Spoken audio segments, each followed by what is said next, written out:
बेंटल बिक्रमपुर गामिनि थागिबि माइकेल बसुमतारीनि दुखुनि बाथ्राफोरखौ खौरां मोननानै इएम रनजित बसुमतारीया गावनि फारसेनिफ्राय गोजौनि थिं आरो बारेन्दानि थिंखौ बायना हरनानै हेफाजाब खालामदों।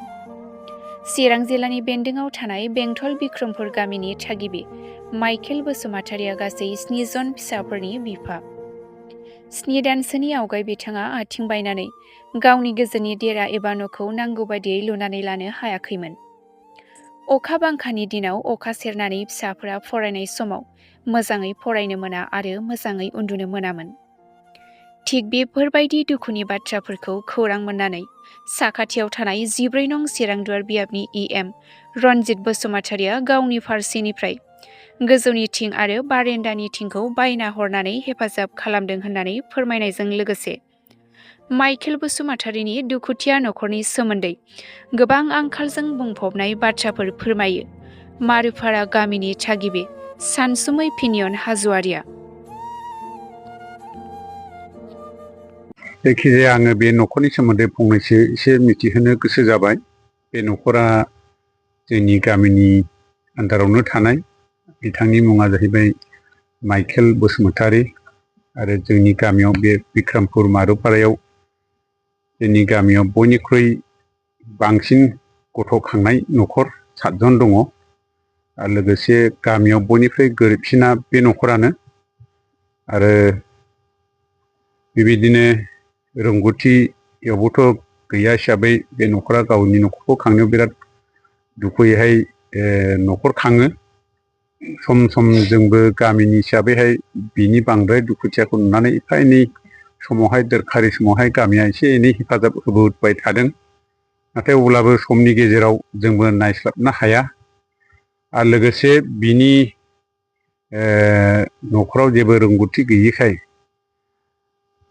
सरकारनि तरफनिफ्राय जि प्रधान PMAY ना बेखौहाय मोनफुंनो थाखाय माखासे क्राइटेरियायावनो गैया, माने बिनावहाय जेबो डकुमेन्ट्स गैया हिसाबै न'खौ दिनैसिमबो बियो मोनफुंनोबो हायाखै। आरो लोगोसे बिनि गेजेरावनो बियो गेजेरावहाय ओरैनो गैखाया, आथिं बायनानै बियो गोबाव सम दुखु सैनानै थाबाय। थ' दिनै बियो खुनुरुखुम बे आथिं बायनायनिफ्राय एसे रैखाथिखौ मोनबाय। दा जायखिजाया बिथांनि न'खरा बयनिफ्राय गोरिबसिन आरो दुखुथियासिन। बेखायनो जोङो जोंनि बिनि बे दैज्लां समाव एखेबारे अबस्था गैयिखाय अखा हानाय समावथ' माने न'आवहाय जिरायनानैसो थानाङो। अखा हानाय समाव सिफोरखौ बुद्रुनानै थफ्ला खालायलायनानै बेफोरबायदि अबस्थाजों बियो सोलिनांदों।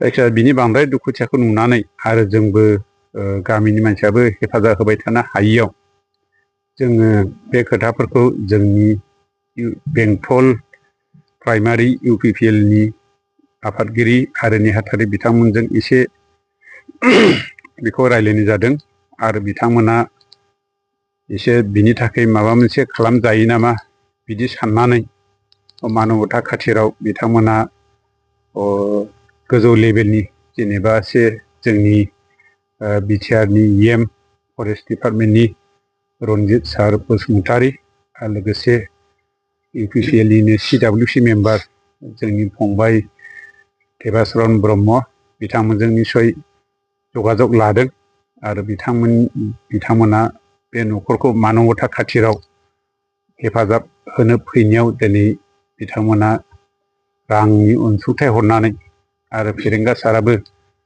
न' गंसेनि थिंखौ जेसेबां नांगौ बारान्दाजों लोगोसे बेखौहाय जगायनानै हरदों आरो दिनै बे न'खौ लुफुंनानै मानसि हिसाबै थांनानै थानायनि एसे माबायाव फैनायखौ जों नुबाय। थ' बिनि थाखाय जोङो जोंनि फेरेंगा सार आरो लोगोसे जोंनि CWC मेम्बार UPPL नि देबास्वरन ब्रह्म आरो लोगोसे जोंनि बेंटल प्राइमारि UPPL नि आफादगिरि नेहाथारि बिथांमोनखौ जों जोबोद साबायखर होगोन जोंनि बे न'खरनि जानानै आरो गामिनि तरफनिफ्राय। मानोना बेबायदि दुखुथिया न'खरखौ हेफाजाब होनाया निसय मोनसे गनायजाथावथाव आरो मोजां मोनजाथाव मोनसे हाबाफारि। दा बिनि थाखाय जोङो बिथांमोनखौ जोबोद साबायखर होयो आरो आसा खालामदों जोङो फैगोन समफ्राव बिटिआरनि आन्दाराव जि न' गैजायिफोरनो न' होनायनि जि आसनिफोर लागासिनो दङ बियो फैयोब्ला बिथाङाबो जाहाथे गावनि न'खौ मोजाङै लुनानै थानो हायो। थ' जिखिनि न' दं बेथ' जथेस्थ' नंखाया। थ' बेबायदि हिसाबै जोङो जोबोद साबायखर बावगोन जोंनि बेंटल इउपिपिएल प्राइमारि कमिटिनि आफादगिरि नेहाथारि आरो लोगोसे जायफ्रा बेखौहाय हेफाजाब हरबाय। गथ'फोर दं हिसाबै ओमफ्राय न'खराबो गामियाव बयनिख्रुइबो गरिबसिन हिसाबै दा गथ'फ्रा माबायदि फरायनाय स्टाइलाव दं आरो माबायदि जायो माबायदि लोङो बेफोरखौ नोंथांमोना माबायदि नुदों गामिनि जानानै? बिथांनि सासे गथ'आ न'खराव गासैबोथ' अबस्था गैयिखायनो माने फ्रायानो फरायनायखौ नागारजोब्बाय। दा साथामसोल' फरायनानै दं, फिसाजो सानै आरो फिसाला उन्दै आरो बाखियाथ' नागारजोब्बाय। आरो सासे गेजेर गथ'आ बेंगलरावहाय माखासे खामानि मावहैदों कम्पानिफ्राव।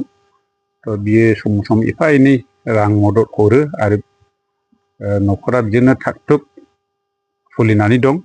आरो बिफाया खामलासो मावखायोमोन खिन्थु आथिं बायनानै थानायाव बेखौबो बि मावनो हायाखिसै। आरो हिनजावाबो दा नै बिबो माइ गायहैदोंनो, माने बिदि मावनानैसो न'खरखौ खांखायो। आरो बिबो कारेन्ट बोजानानै आखाइया गाज्रि जानानै बे खामानिखौबो बि मावनो हाफिनाखैमोन गेजेराव गोबावैनो। दा खिन्थु एसे आखाइया मोजां जानायखाय माइ गायहैनो हानाय अबस्थायाव फैबाय आरो।